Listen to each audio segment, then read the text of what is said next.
quick service restaurants are everywhere, but the number of people eating in them has dropped dramatically. According to a Lending Tree survey, 78% of people consider fast food now a luxury item. Nearly 2/3 of fast food customers say they felt sticker shock at the counter this year. Fast food is three things to me. It's cheap and affordable, efficient and quick, and most importantly, it's consistent and accessible. It's not the healthiest option or the highest quality option, but it provided the best value and it filled you up. I remember looking for a quick meal after my university exams, and I opted for McDonald's. A drink, chicken burger, and nuggets and fries became comfort food.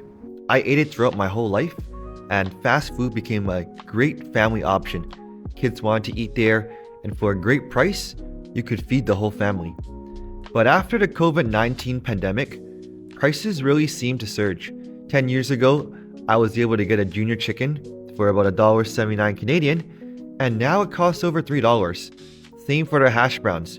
You're paying more for a same, if not worse quality product, especially since shrinkflation has made the size of the product smaller over time.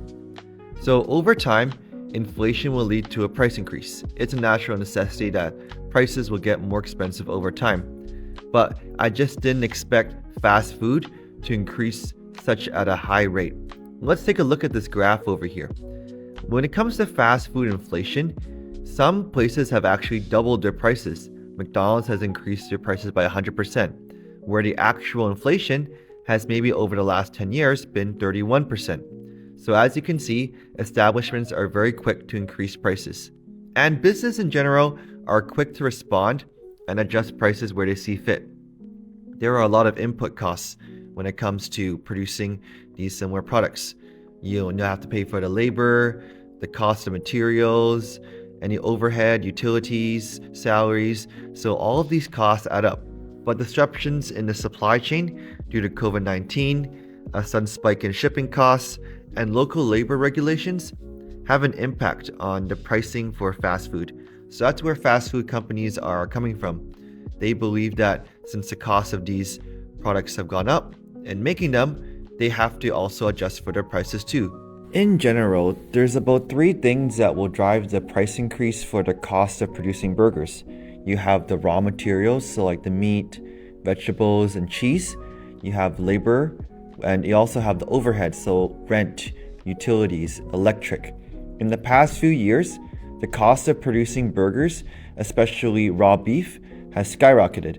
So it would make sense that businesses would gradually increase prices, but not to a point where burgers and fast food become a luxury item. For instance, the California labor law, which increased the wage of fast food workers to $20 an hour, is going to obviously have an impact on the price of the burgers and the fast food to consumers because these costs get built into the pricing of the products. But fast food companies and quick service companies made a mistake. They jumped the gun and actually doubled prices, if not spiked prices all of a sudden. They forgot about their main target market, families and lower socioeconomic status individuals. Data shows that people are cutting back on their fast food consumption. Fast food restaurants say their expenses are up and profit margins are slim, which is why many are adding lower cost items to their menus. Here's Pat Foran and Consumer Alert. Pat. Thanks, Michelle and Nathan. Restaurants say the cost of food, wages, and insurance is making it hard to keep menu prices low. But as some customers stop going to restaurants, chains are lowering some prices to try and win them back. And that's because it's becoming expensive. Since 2014, the Bureau of Labor and Statistics says fast food prices have increased 47%, which is causing less foot traffic into the restaurants. Because fast food is an elastic product, there are many substitutes, not just other restaurants, but many people are choosing not to eat out. Instead of eating fast food, you can add a few dollars and eat at a sit-in restaurant. Chili's offers a $10.99 sit-down meal for 3 items, where a Big Mac meal, in some instances, can cost over $15 in some franchises. Not only that, but you can get a better value at a restaurant. Even Applebee's is copying that as well. So restaurants are seeing that fast food restaurants are not really fulfilling their value proposition, providing quick, affordable food and great value. So that's why these companies like Chili's and Applebee's are experiencing a surge in popularity. This is the era of the value-driven consumer.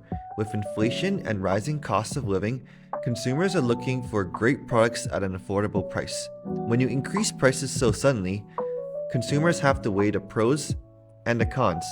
If the cost of a fast food meal is $15, why would you bring the family there, where you can go buy groceries or stretch a dollar even further? A shift in consumer behavior towards alternatives, such as going to restaurants or even making more food at home, is actually putting a significant damper on the sales for these fast food restaurants. That's why a lot of these companies are offering value promotions as a way to incentivize consumers to come back.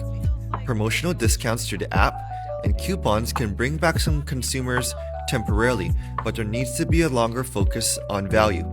For instance, the McDonald's latest $5 value was a hit. Other companies have been quick to follow, and fast food companies are looking to improve sales by investing in technology, streamlining efficiency, and bringing an added value back to the consumers, providing better service, providing more consistency, and cutting down on the menu items to ensure that they can focus on high quality products, great service, and great value. It's no surprise that Americans, Canadians, and fast food is a popular option for many. However, the large increases in prices have really driven away consumers. These price increases are reshaping the grocery store market and dining habits. Of course, there are macroeconomic factors that affect consumers' propensity to spend. If inflation is increasing and people's wallets are getting smaller, they're going to be a bit more choosy when it comes to picking products and feeding their families. In many cases, while the product remained the same, the prices increased and the sizes of these products became smaller. I don't know about you, but I feel like the chicken burgers at McDonald's and burgers in general have gone smaller due to shrinkflation. So fast food companies really need to assess their position and understand that consumers have many options and choices now. There needs to be a delivery of a consistent quality product with great service and value, which is why I really feel that companies like McDonald's, Burger King, Wendy's, they've experienced some success from the $5 meals, those cheap meals, and that just goes to show that this goes back to their original value proposition. The challenge remains how to win back their consumers amidst decreasing sales and really go back to their roots of providing a consistent quality meal.